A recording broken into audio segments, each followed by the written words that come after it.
It looks like Nindo called back, and it looks like the comments are exactly like last week. Let's do this really quick. Hey, Nindo, you're live with Eric and Rudy. How are you doing? Yes. How you doing? I'm fine. Good. Yeah. Good. Sorry, go ahead. Quick. I said you said this quick. You think it's going to be quick? Well, no. I just wanted to see if you're calling with the exact same things that you wanted to talk about last week. I don't want to, tread over the same territory. So, if you are, what did you want to talk about? It's kind of similar to last week. Last week you yelled at me first and hung up. I didn't do none of those things to you. So I just want to start off by saying that you felt I disrespected you. I don't know how I did that. Okay, I yelled at an idea. I was very, very clear about that. It's not you as a person. It's the idea. You need to separate yourself from that idea because you can change your mind. Saying that. Yeah. You keep saying that, but I felt like I was yelled at as a person. But this show is contingent on theist callers. Don't you think you should give them a little more respect? If they stop calling, you'll have no show. Well, Nindo, I watched that call, and there's a huge difference between the only difference between your call and other theist calls is the way that you have the conversation. Like, the hosts are generally consistent in the way they go about what they're going to do. If you've watched this show, the difference between the good calls and the bad calls are the caller. So if you are trying to have a productive conversation, it'll be productive. I understand that, but you asked us to call in with our beliefs. These are things that mean something to us. And if we get made fun of because of it, it discourages us a little bit, and it's not good. It's not healthy for your show. This is the show. I want to continue to grow it, but okay. I mean, if it hurts your feelings, right. I'm not going to be the arbiter of how you feel about it. So, okay. Did you want to talk about something this week? Yeah. Can we talk about continue our discussion? The next topic I wanted to talk to pertaining to the design argument is probability. We never got to that. You hung up. Let's first make sure. Did you read? Did you look and research? And did you check out other arguments from the other side to see what kind of validity and I mean, what did you do in the last week after our conversation? I did a little more research, but everything you said, all your counter arguments that you brought up were false. Like, you used Occam's razor wrong, and you didn't know what I was talking about when I said appearance of design. You made a mistake on that. No, and there's a few mistakes. Nindo, I cop to my mistakes as quickly as I can.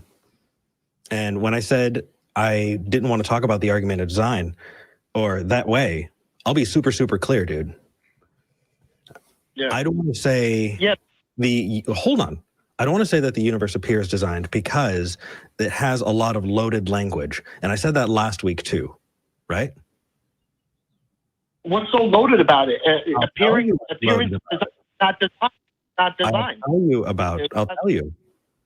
Because people tend to smuggle things in when it comes to that. So instead, I'd rather talk about what I see specifically. So, okay. And you agree that we don't believe that we live in a random universe, correct? Random? No, not random. Okay. I told you that if you're talking to us, the stand here, we don't think that this universe is random. Do you remember that? Okay. Do you remember that? Yes.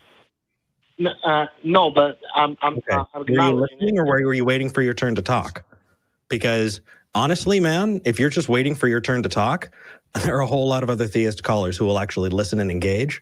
And I really don't care if it hurts your feelings if you're just going to sit and wait your turn to talk. No. I acknowledge that you said it's not random. I forget. I don't remember every single word, but I do listen. That's okay. The point there is, I said, if I drop something, it'll go down because I live in a universe where there's gravity, and that's how it works. It is not this blown out idea that it was created by a god or everything is random, which are things that you had thrown out several times and I stopped. And if that happens again, I will see this conversation as absolutely pointless. So I want to make sure that we're on the same page here, Nindo. Okay, we are. Can I ask you something specific? Okay, when you say it's not random, what do you mean by that specifically? Like, Rudy, didn't I just say? Yeah. No. But what I mean is, is there like, what are you trying to? Okay, if it's not random, do you believe that there's some like how do you believe everything contingent on something else? Like, what's your view on that? I think that you're sort of let me make sure I understand what you're asking. Are you sort of saying, well, if it's not all random, but it's not designed, then what is it? Is that kind of what you're asking? I'm not trying to put words in your mouth. You told me what you don't think it is. You don't think it's random. So what do you think it is, or you don't know? Okay, well, I guess that we should probably at least clarify, random is like a roll of the dice. It's just like there's infinite probability and whatever happens. That's random. There is physics make things in our world work a specific way. So it can't be random by nature of the fact that we have these laws, which is just our way of describing how the universe works, because it does appear to follow some rules. So it all works within a certain way. And we don't really have any way of knowing, if it's possible for the universe to not have those exact physics. If there is a universe where, everything is completely random, I don't know. But all I know is that within this universe, things, the way that things work together isn't just random. The Earth coming together, there were natural forces that made that happen, like gravity. Like it wasn't just like bing bang boom, the Earth is there. These things came together. Okay, fair enough. But and also the fine tuning argument, I don't think you addressed it correctly last time. Because I got a lot of comments and no one understood what I meant by fine tuning. The universe is not fine for us, but the Earth is. Okay, so you're saying the universe was not fine-tuned, but the Earth is. Not for us, but the Earth specifically. The whole universe wasn't made for us. It's all fine-tuned, but the Earth. Because people kept saying in the comments, the universe is deadly to us. How is it fine-tuned? And that wasn't my argument. My argument is Jupiter. Or was that another person last week? No, you said it could be better because he could have put us on Jupiter, which is bigger. But if we are on Jupiter, you're going to say the same thing about Jupiter. Could be bigger. You're always moving and going. You're never satisfied. So well, sure, I'd be happy to describe this.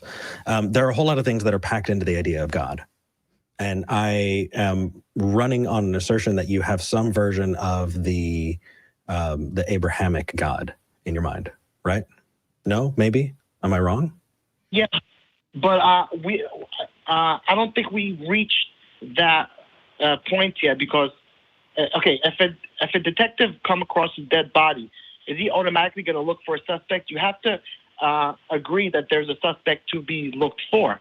It could be an accident. So we have to talk about a designer, a possibility of design. Then we try to identify that designer. I don't think we reached that point yet. Okay, I'll follow you just so long as you understand that if we do get there, which is the same thing I said last week, there are some things that we could definitely say about a designer if they fit in this model. And so far that designer does not give a crap about us. We're alive, aren't we? Some of us just barely. Yeah, some of us aren't. Most of us are not anymore. Yeah, of course. We're not. Yeah, we live. Death is part of life. It's a process. So Why? We are alive. No, hold on. Do people die in heaven? People don't die in heaven. Okay, so then that was a stupid point. How is it a stupid point? There is no life on Jupiter, as we know, right? But there is life on Earth. So that's fine-tuned. No, I brought up heaven because you have a place where you believe that everybody lives forever.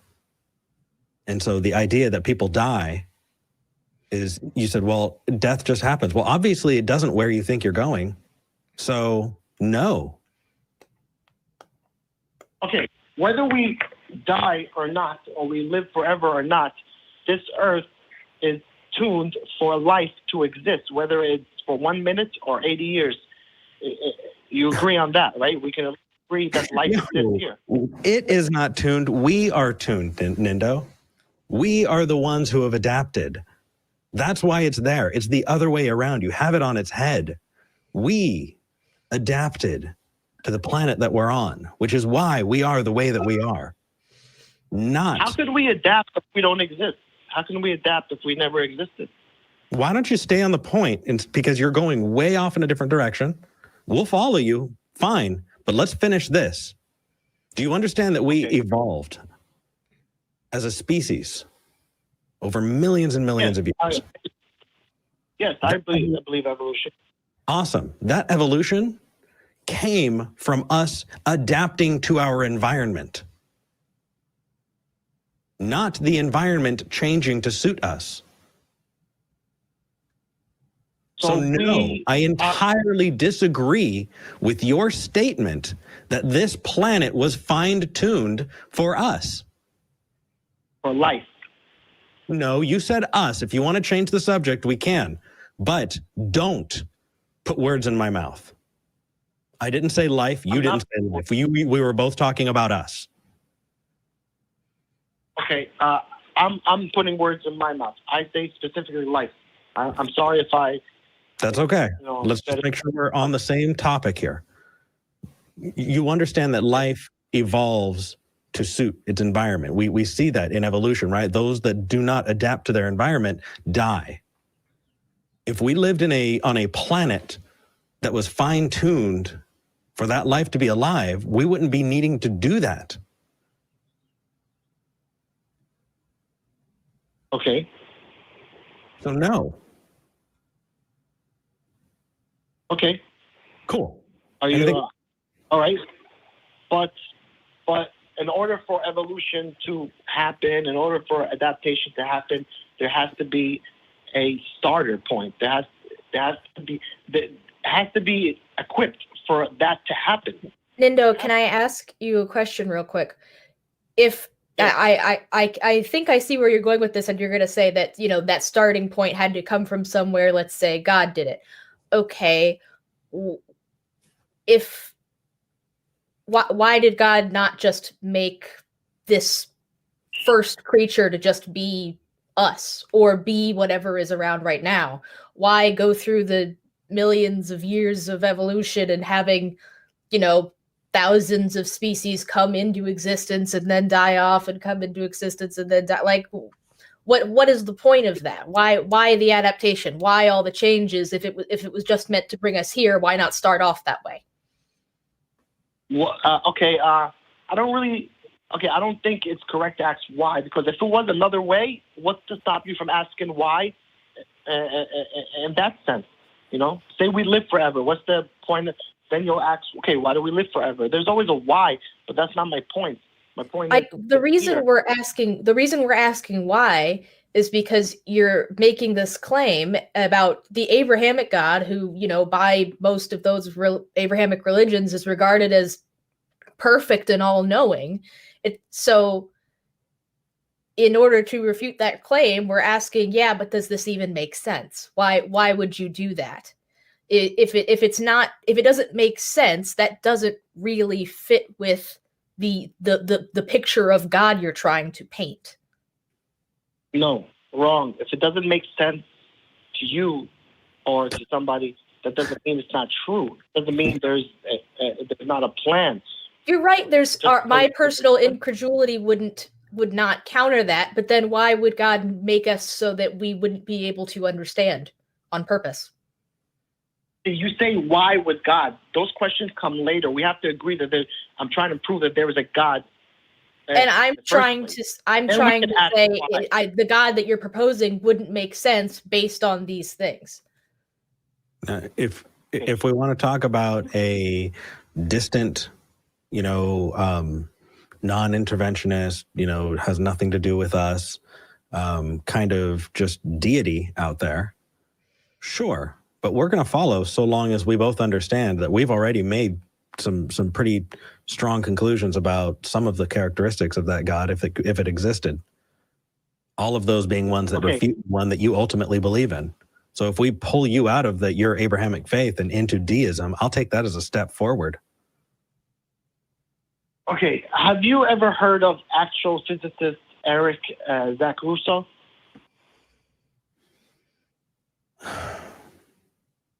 The name does not come to mind. Okay. Anyway, he's from Upsdale University in Sweden. He predicted the probability for this Earth to exist the way it does is 1 in 70 quintillion. That's 7 with 20 zeros. Okay. That's Do big numbers make things more compelling to you, Nindo? No. It's just probability. It makes things less probable. Okay. Well, actually, you know what the probability of us being here is right now? Yes, 1 in 70 quintillion, according to this guy. One. One. No, it's not 1. Yes, it is, because we're here, isn't it? Oh. And what's your sample size, Nindo? 1. So 1 out of 1 times, we're here. The rest? I knew you were going to say that. Because you can only roll the dice once, right?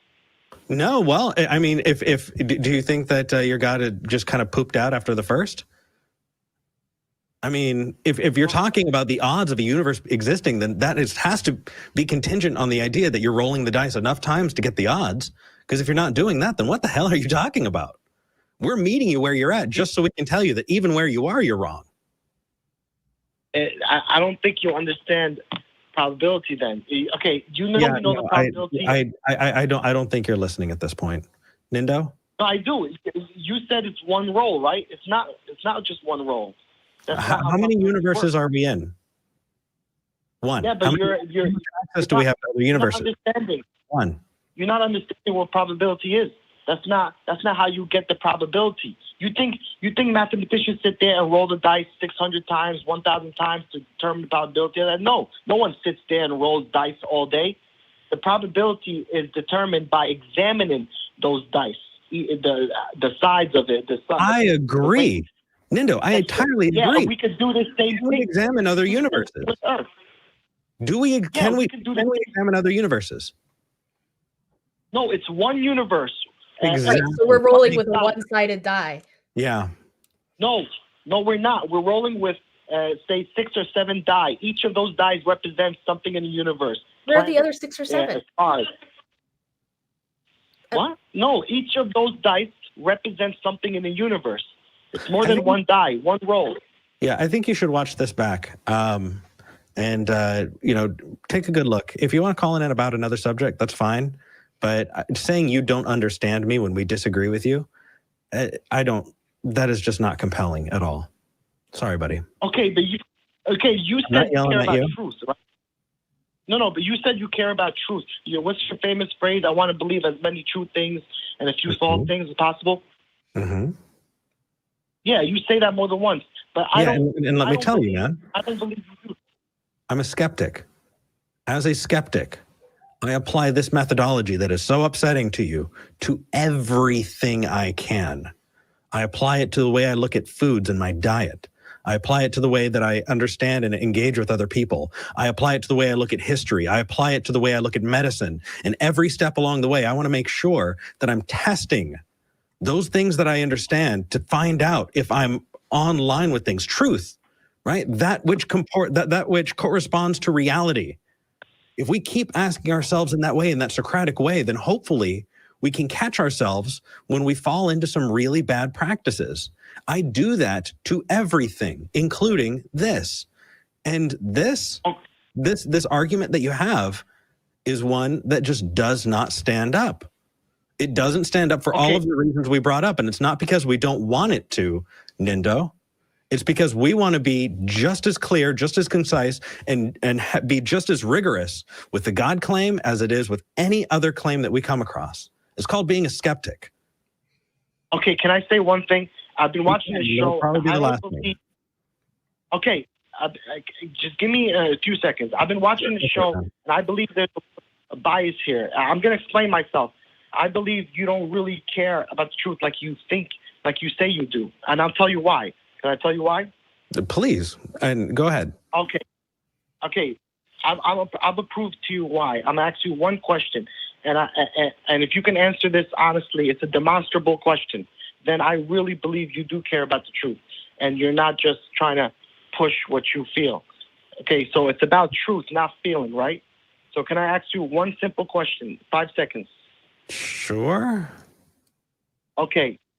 Answer this honestly. According to science, the demonstrable science, what we know right now about biology and science, how many genders are there? Okay. What? So how many genders are there? That's an easy question. Genders, last second.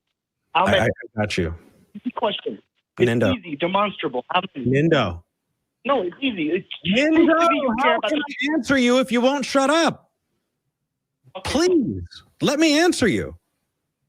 Okay. If you want to talk about sex, we can talk about biology. But if you want to talk about gender, you need to talk about the society, the culture that we're in. And each of those cultures has a different way that they treat people on their biology. So if you want to say, that gender is something scientific, dude, you're in the wrong class. If you anything other than two? Listen, Nindo, if you want to learn about sex, if you want to learn about primary and secondary sex characteristics, take a biology class.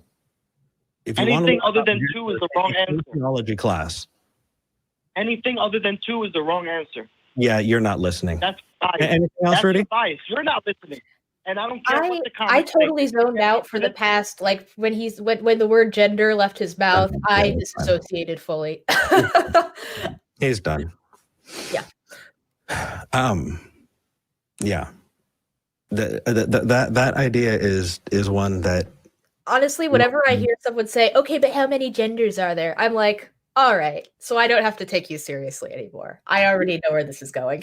Well, I mean, we can talk about primary and secondary sex characteristics. We can talk about the way that our bodies distribute fat.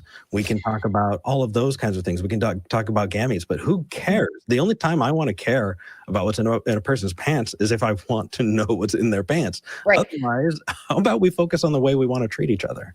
Yeah. The funny thing is, him bringing that up as far as relating to your skepticism is kind of funny, because that is also a question that makes me think of skepticism in the sense that your intuitive answer will always be 2.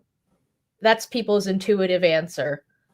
But if they are actually open to finding out the truth, even if it does not agree with their intuition, then they will be open to, oh, okay, but there's more research that contradicts what I already think.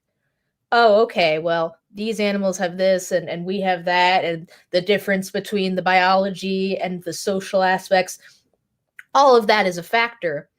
And if you just want to boil it down to a very, very basic understanding, you could say 2, but you would be wrong. And it's just such an obvious demonstration of somebody who hasn't done research, but has done just enough that they're sticking with those facts and are just going to say, no, anything outside of that is wrong. That to me is like the hallmark of someone who is not a skeptic. Yeah. Well, I mean, it takes how long does it take to have a conversation about that? How long does it take to look at any of the mountains of conversations people have had and gone, hey, you know what? People treat each other differently and ascribe different things to genders in cultures that it's just it's so much more complex than that. And if you're not willing to look into it more, then that tells you everything you need to know about how that conversation is going to go. Agreed.